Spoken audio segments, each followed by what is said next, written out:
Hey, we have an awesome DIY for you today.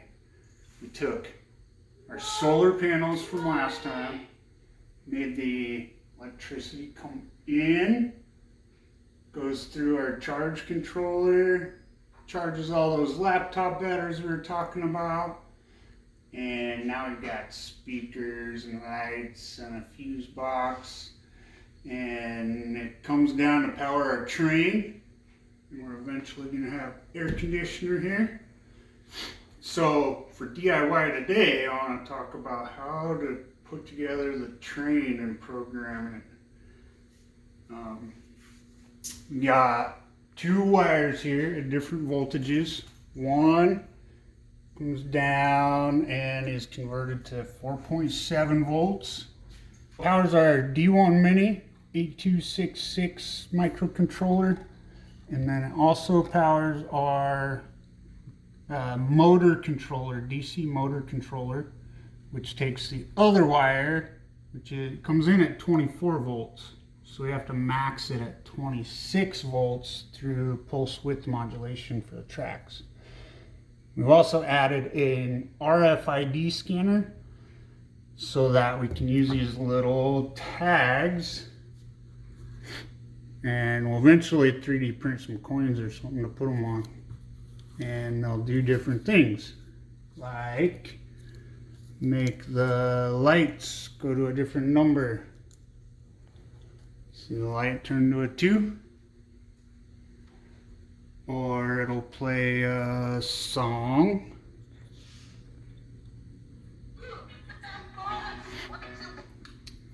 Or a train sound.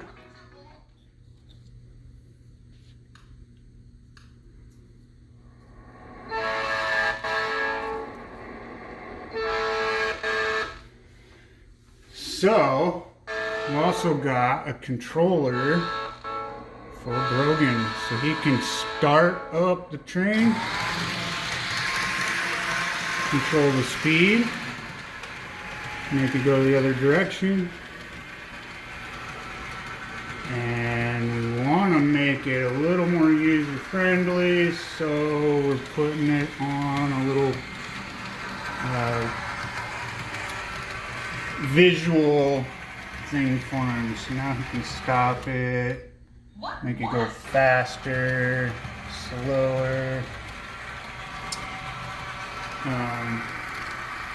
So talk a little bit about, there's another tag that makes it go, this will stop it, so that I can talk a little more about the wiring.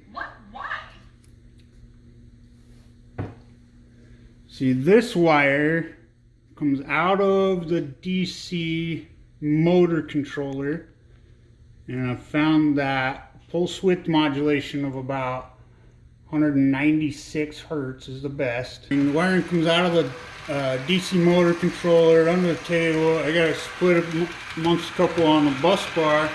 And when it comes back up, we solder it to the tracks in a couple spots. And then you can check on a multimeter what the actual voltage is on the tracks. I'm running by PWM, pulse width modulation. So if I have it at a... Oh! What? What'd you do? Nothing. Oh!